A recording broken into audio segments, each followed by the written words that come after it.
seorang pemain mana ada sih yang mau duduk di bangku cadangan. Menurut saya kalau mereka diem-diem aja malah nggak baik.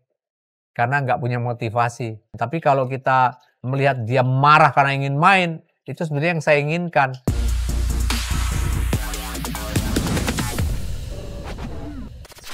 FIFA Mania, kembali lagi bersama saya Taufik di konten Uncut Sudut Sepak Bola. Dan untuk episode kali ini kita akan membahas soal perkembangan sepak bola nasional dan temanya yaitu tentang perjuangan para penyerang lokal untuk tetap eksis di Liga Indonesia di tengah kepungan banyak penyerang-penyerang asing. Dan untuk bintang tamu kita kali ini sangat luar biasa, sosok yang sudah sangat berpengalaman. Ya, inilah kita sambut Coach Rahmat Darmawan. Sehat, Coach? Alhamdulillah sehat, Bang Taufik. Oke, Coach. Jadi kan banyak nih keresahan di era yang sekarang. Para penyerang lokal, Coach, kurang mendapat tempat, walaupun dia bersinar di saat muda, setelah masuk ke senior susah main di klub. Dan menembus timnas juga susah. Kira-kira sebenarnya apa, Coach, penyebabnya, Coach? Ya, yang saya bisa rasakan bagaimana peran para striker lokal kalau dibandingkan dengan di era ketika di awal-awal dulu Liga Indonesia bergulir dan pemain asing boleh masuk ke Indonesia. Itu yang pertama tentang regulasi pemain asing yang diperbolehkan masuk ke Indonesia. Dulu di awal-awal itu kan hanya 3 pemain ya, sehingga banyak klub yang menempatkan posisi 1 asing striker, kemudian 1 pemain tengah dan 1 belakang. Itu sesuatu yang biasa dilakukan. Nah, kemudian peran para striker lokal, tentu kita masih ingat bagaimana era Peri Sandria masih bisa bersaing ketika itu, Kurniawan Dwi Julianto masih bisa bersaing ya dengan para striker asing. Padahal di situ ada Dejan Glusevic saya ingat di Pelita, tapi Kurniawan masih bisa menempati posisi karena memang juga salah satu faktor penyebabnya di samping regulasi tentang jumlah pemain asing yang boleh bermain adalah taktik bermain dari satu klub yang dari tahun ke tahun itu terus berkembang. Jadi memang ada 2 aspek yang menurut saya sangat mempengaruhi ya. Pertama regulasi, kemudian yang kedua adalah tactical game plan dari setiap pelatih yang punya konsep bermain yang bisa mempengaruhi striker kita ada di satu tempat yang dia akan terus dapat kesempatan bermain atau dia jujur dia tidak mendapatkan tempat bermain. Lalu timbul pertanyaan, kenapa kalau hanya 1 striker, apa permasalahannya? Kan bisa bersaing nih dengan striker-striker asing. Oke, saya akan menjawab bahwa rata-rata kalau ada kesempatan menggunakan jumlah dengan 1 pemain asing di lini belakang, sekarang menjadi 6, yang sebelumnya ada 4. Maka banyak klub yang menggunakan 2 pemain asing di posisi center back. Nah, dengan 2 pemain asing posisi center back itu biasanya mereka punya postur yang cukup besar, ya, cukup sulit untuk postur striker yang tidak terlalu ideal tinggi badannya. Nah, sehingga ini menjadi sebuah satu kesulitan ketika satu taktik bermain akan memakai 1 striker yang posturnya tidak terlalu cepat, tapi mungkin dia membutuhkan sebuah tactical untuk menggunakan 1 striker yang kuat sebagai pemantul atau striker target. Nah, sehingga opsionalnya kenapa? Karena biasanya kalau 1 striker itu harus mampu menjalankan fungsi taktik yang dimainkan oleh pelatihnya seperti apa ya. Kalau dia punya kuat dengan hold bola di depan, kemudian bisa melakukan kombinasi 1-2 play, itu biasanya dia tidak terlalu cepat. Tapi kalau dia punya striker yang cepat, tentu mungkin akan menggunakan 1 tactical yang berbeda, mungkin deep defending to counter gitu. Jadi memang sekali lagi tactical itu juga berdasarkan kualitas pemain yang dia punyai. Nah, kebanyakan karena menghadapi center back yang tinggi-tinggi, maka biasanya dia akan menggunakan striker yang badannya juga secara postur tidak kalah. Nah, jadi ini hal yang juga mempengaruhi. Sehingga ketika kita bersaing dengan striker asing, mungkin secara kualitas mungkin nggak terlalu jauh beda, tapi dia punya kelebihan dalam postur. Sehingga mungkin di bola bawah tidak ada masalah, tapi ketika kita menghadapi bola-bola dengan tactical yang kita buat untuk wing play, ya bermain dengan cross bola dari dua winger kita atau dua fullback atau wingback kita, kendalanya biasanya ada di sana. Jadi ini sebagai sebuah kemungkinan-kemungkinan yang dari kacamata saya amati selama ini. Oke, terus selanjutnya Coach. Kalau melihat dari perbedaan pembinaan dulu sama sekarang, kalau dulu kan kayaknya pembinaannya tuh masih susah lah, jarang. Iya. Tapi dulu banyak yang pemain muda langsung tembusnya timnas senior, nggak pakai Betul. kelompok umur. Iya. Tapi itu malah lebih matang. Nah sekarang nih yang berjenjang, malah pas di seniornya malah susah gitu Coach. Sebenarnya perbedaan pembinaan ini berpengaruh juga nggak sih Coach terhadap striker? Nah, kalau kita komparasikan dengan yang saat sekarang ini, di mana era pelatih-pelatih sudah mulai masuk ke zona para pemain usia dini sampai dia kemudian usia muda dan beranjak ke dewasa, itu memang dibekali lebih sekali pemahaman cara bermain, mereka lebih cepat. Mereka lebih mengerti tentang reading the game, itu pasti lebih tahu. Tapi memang di dalam satu sisi kita tidak lagi seperti dulu menemukan bakat-bakat alam sebagai seorang striker yang lebih, dulu kan nggak banyak persaingan ya. Wah, susah sekali nih dulu mencari pesaing seorang striker ketika kita temukan dalam satu event tertentu ya. Karena dulu event juga nggak banyak. Hanya ada Suratin Cup ya. Oke, di bawah Suratin Cup dulu ada Pekan Olahraga Pelajar. Nah, cuma ada 2 event itu yang dulu kita dapat. Akhirnya mereka diambil oleh diklat-diklat, dilatih oleh diklat, dibentuk di sana ya. Mungkin ada diklat Ragunan, ada diklat Medan, ada diklat Mandau, ada diklat Padang ya. Dan beberapa diklat yang pernah Salatiga yang banyak sekali melahirkan pemain juga. Nah, disitulah kemudian mereka ditempa di sana, kemudian mereka langsung jadi pemain sepak bola. Tapi kalau kemudian mereka bisa eksis lama di timnas, saya nggak sependapat. Karena justru mereka terlambat masuk fase di usia ketika mereka ada di timnas. Rata-rata menurut saya banyak pemain kita yang justru bersinar ketika usianya sudah menginjak usia 26, 27. Dulu hampir nggak ada yang, striker usia 19 ya, seperti ditemukannya Kurniawan Dwi Yulianto ya.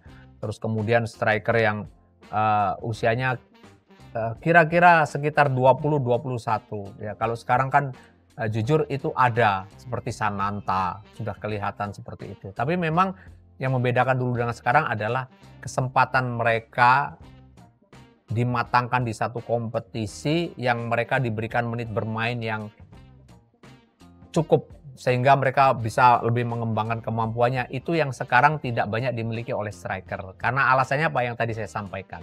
Jadi yang membedakan itu. Kalau sekarang kemudian mereka usianya muda, dia sudah bisa masuk timnas, yes. Tapi itu tadi, apakah kemudian dia bisa dapat kesempatan? Kemudian ketika mereka terus bersaing, nah disinilah kadang-kadang ada satu pemain yang tiba-tiba cedera, terus sulit sekali untuk dia naik lagi, sementara satu pemain yang asing, dia sudah berkembang. Jadi kemudian persaingan seperti kesannya kita kalah. Ya padahal ada beberapa faktor yang menyebabkan itu tadi. Bahwa cedera pemain juga bisa mempengaruhi penampilan dia, kemudian dia sulit lagi untuk naik dan membutuhkan waktu yang lama untuk recovery dari cedera dia. Oke, Coach. Soal kali ini soal pendekatan Coach atau komunikasi. Ya. Kan kalau penyerang itu kalau misalnya dia nggak gol-golin, itu bisa mentalnya turun, kepercayaan dirinya turun.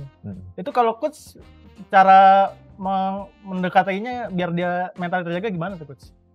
Ya memang sekali lagi faktor kepercayaan diri di setiap pemain itu pasti berbeda-beda. ada pemain yang betul-betul, maaf ya, dia secara attitude terlihat bandel. Bandel itu artinya dia sering bersikap yang apa ya, yang sedikit berbeda lah ya.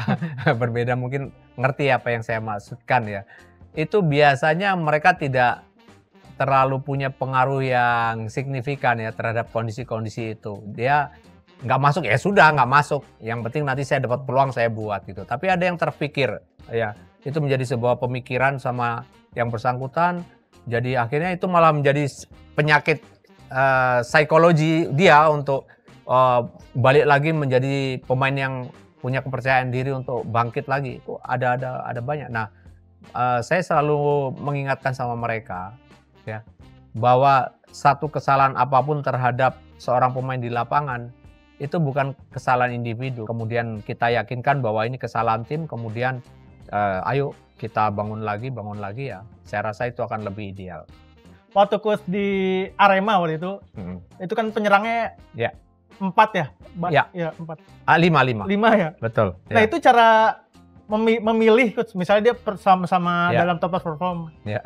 Cara memilihnya gimana coach? Terus sama menjaga agar yang nggak kepilih itu nggak ngambek. Pada waktu itu saya ingat saya punya Kayam Bagam, saya punya Christian Gonzalez, saya punya Beto Gonçalves, saya punya Greg Nwokolo, kemudian saya punya Sunarto, saya punya Safi Salih, terakhir kita pinjamkan ke GDT. Ya, ada 5 striker waktu itu. Nah, waktu itu akhirnya saya mengambil keputusan kita main dengan 4-3-3 dan kemudian pembagian job desk-nya jelas, ketika kita menyerang seperti apa, ketika kita bertahan seperti apa. Dan saya punya pemain yang mungkin tidak terlalu kuat bertahan. Saya taruh dia di top striker ya. Kemudian Kayamba sangat kuat, dia bisa main karena Kayamba dulu sebelum dia main striker real di Sriwijaya FC, saya melihatnya justru dia main dengan Kici FC pertama kali dia main di pemain midfielder. Ya, sehingga saya taruh di kanan, di kiri karena dia punya stamina yang bagus. Lalu ada Greg Nwokolo, saya taruh dia di sayap. Nah, ketika ada 2 pemain yang bagus sekali attacking, ada Greg sama Gonzalez misalkan, tapi dia lambat pada saat transisi bertahan, maka ya itu tadi, struktur kita menjadi berubah.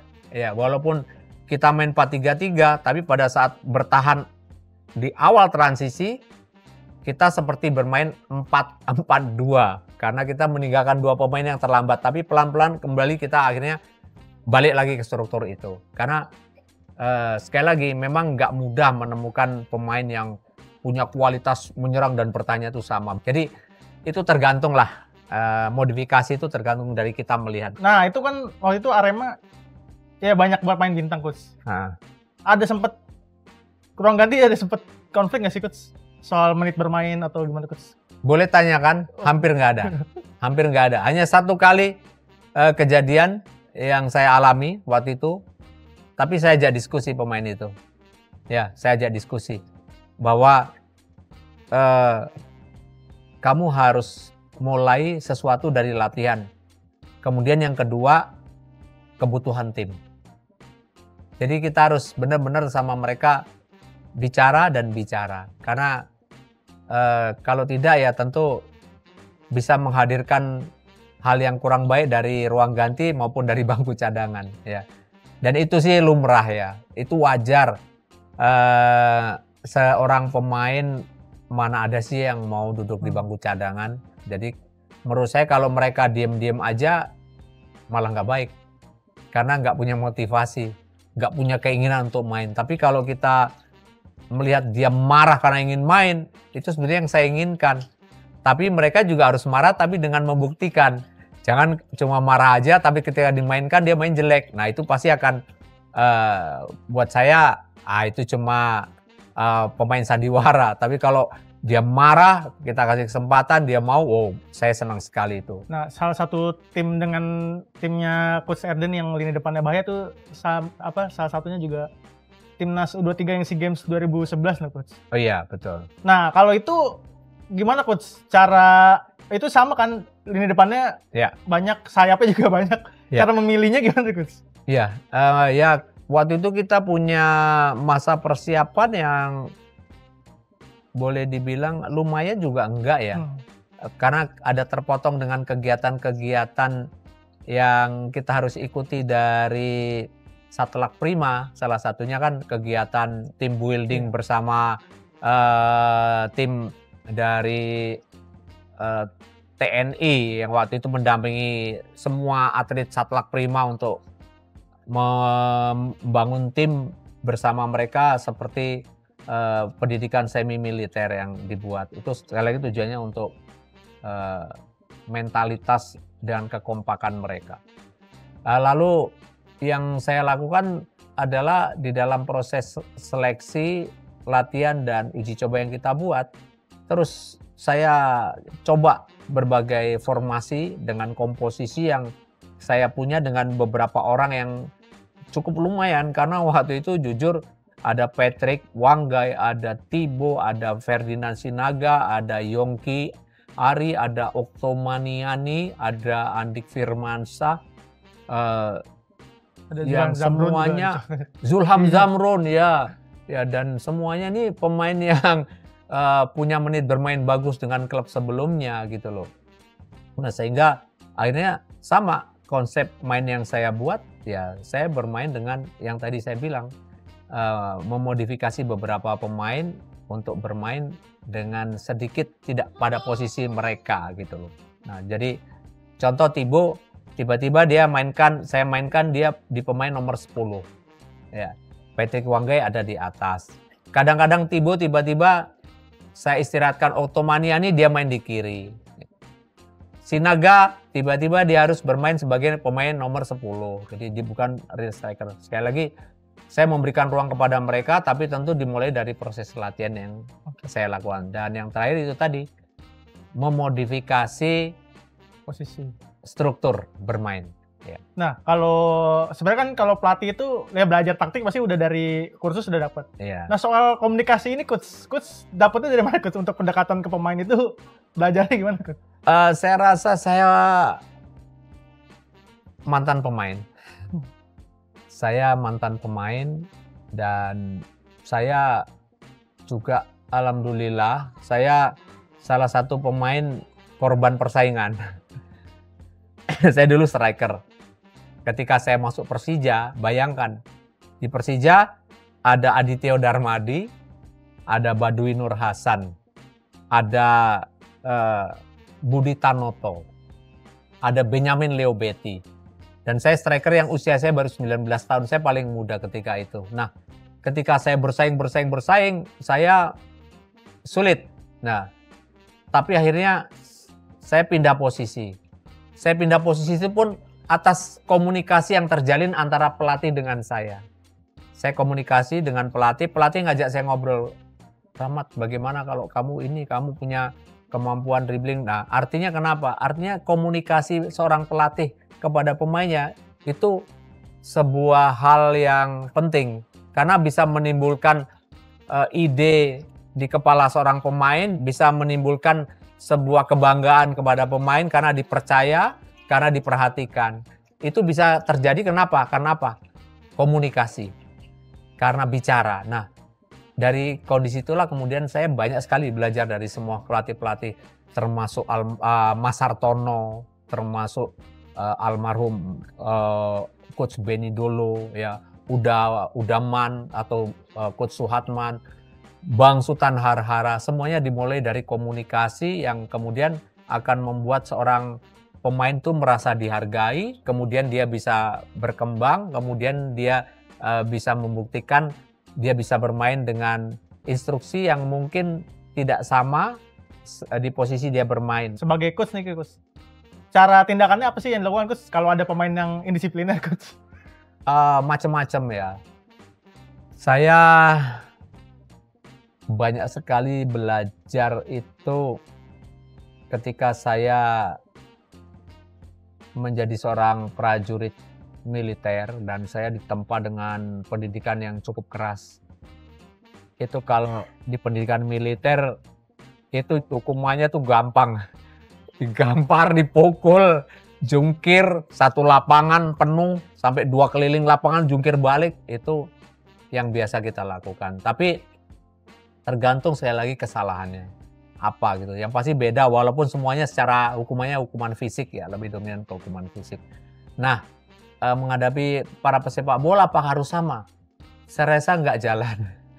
Karena kenapa? Karena yang membedakan adalah kalau di TNI itu kan kita dihukum untuk kamu betul-betul menerima doktrin A ya A gitu. Sementara di sepak bola nggak bisa A karena kita harus improvisasi. Ketika kamu A, kamu harus bergerak ke sini, kamu mengawal si B, tiba-tiba si B membuat pergerakan yang berbeda. Masa kamu harus lakukan gerakan yang seperti saya instruksikan? Tentu tidak. Ketika lawan membuat satu taktikal berbeda, masa kita buat itu? Kan enggak.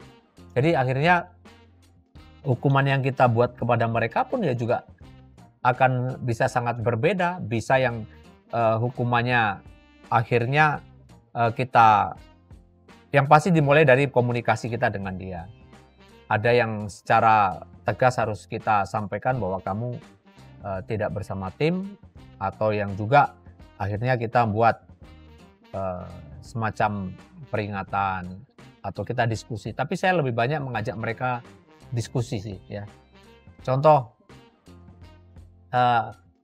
saya dengan Persipura 2005 itu justru saya menemukan chemistry yang luar biasa dari mereka melakukan sebuah kesalahan yang begitu besar. Saya ajak diskusi setelah makan siang, saya ingat, saya kumpulkan, dan kemudian saya pun masih ingat bahasa saya kumpulkan, saya tanya sama mereka, kita capek-capek away game, home game, terus menjalani latihan, apa sih target kita? Saya tanya. Mereka jawab, kita 8 besar Bapak. Saya bilang, omong kosong, 8 besar, kita nggak degradasi aja udah bersyukur, saya bilang gitu. Kalau ngelihat kamu kayak gini, saya bilang, lihat aja, bisa nggak kita menang dengan kamu kayak gini? Saya maaf nggak bisa cerita kayak gini ya, kayak apa ya, seperti ini, saya bilang. Akhirnya mereka diam, dan kemudian saya bilang, kalau kita mau ya kita yang berubah, bukan orang lain. Saya bilang, oke, sekarang kita berubah, mau bagaimana? Saya ikutin. Saya panggil Edwi Fakdalam sama Jack Comboy yang paling senior waktu itu. Kemudian, ya terserah, kamu mau buat aturan apa untuk tim ini? Oke, kalau kamu datang telat, maunya gimana? Ya denda Bapak. Ya udah, denda berapa, catat. Kalau kamu misalkan dalam kondisi kamu datang tapi tidak fit, ya tidak fit, tidak bugar kondisinya, ya. Seperti apa? Ya denda. Ya udah, tulis berapa. Jadi mereka yang menulis sendiri, mereka yang melakukan itu, dan akhirnya kesadaran itu timbul dari hal-hal seperti itu. Dan komunikasi juga nggak cuma dengan pemain, kita komunikasi juga dengan keluarga, ya, dengan keluarga mereka, karena sentuhan terhadap keluarga mereka itu kadang-kadang sangat besar artinya buat mereka. Oke. Coach, kan nih karir pelatihannya udah 20 tahun lebih ya Coach? Ya. Ada perubahan apa sih Coach yang dari awal karir sampai sekarang tuh, perubahannya apa aja Coach? Oke. Sekarang pelatih jujur mereka dapat satu pendidikan kepelatihan yang hampir semuanya merata. Dulu di 2005 saya memulai latih Persipura pertama, walaupun saya sudah melatih dengan Persikota tahun 2000, tapi saya 2004 pergi ke Jerman, saya ikut international coaching course di sana, dan itu saya pertama mendapat sebuah konsep latihan yang semuanya ya sekarang sepak bola sekarang berinteraksi dengan bola. Mau latihan apa saja, itulah konsep 2005, 2004 saya latihan, 2005 saya terapkan. Di semua bentuk latihan fisik itu menggunakan bola dominan. Ada beberapa lah yang kita modified ya, dengan tetap karena ada pemain yang merasa kok nggak ada latihan fisik kalau nggak lari seperti itu. Ada dulu rasa seperti itu. Padahal latihan fisik udah kita buat di dalam small side game, di dalam permainan rondo yang kita ciptakan gitu. Itu sudah ada sebenarnya. Tapi mereka merasa kok, jadi itu kadang-kadang secara psikis mengganggu mereka. Yuk kita buat. Nah, kalau dulu saya sudah main sepak bola possession tuh mulai dari 2004 sudah main sepak bola possession. Dulu nggak banyak tim yang lakukan itu. Sehingga dominan sekali penguasaan bola tim yang saya latih ketika itu sampai 2010 lah.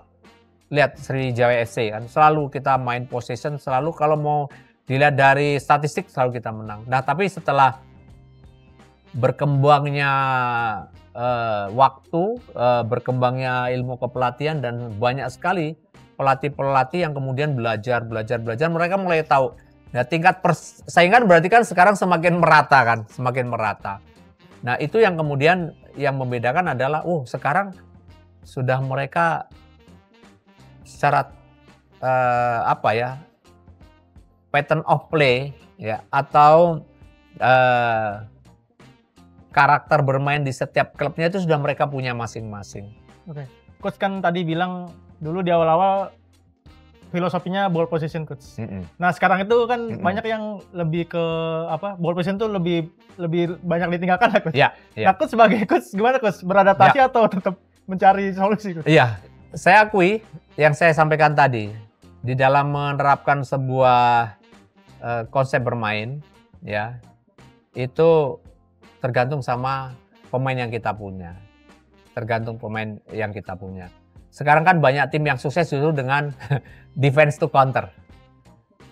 Jujur, saya harus akui, bahkan tim yang tahun lalu Indonesia juara aja itu melakukan itu, ya, defense to counter. Juga ada Coach Bernardo Tavares ketika PSM juara. Coba dilihat statistiknya, hampir semuanya ball position kalah, tapi dia menjadi juara. Artinya apa? Bahwa sepak bola itu untuk kita menyerang efektif, kalau lawan yang kita serang mempunyai ruang yang besar di belakang pertahanan kita. Jadi jelas kan? Nah, akhirnya bagaimana supaya tidak memberikan ruang besar di pertahanan kita? Ya gue main defense aja, gue counter kan gitu.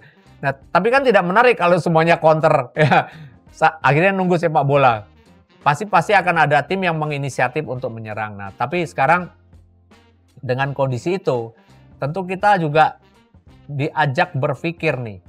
Tentu ketika memberikan kesempatan kepada lawan untuk menyerang dan kemudian kita regain the ball, kemudian bagaimana secepat mungkin untuk bola sampai ke depan, pastikan kita harus punya kemampuan pemain yang punya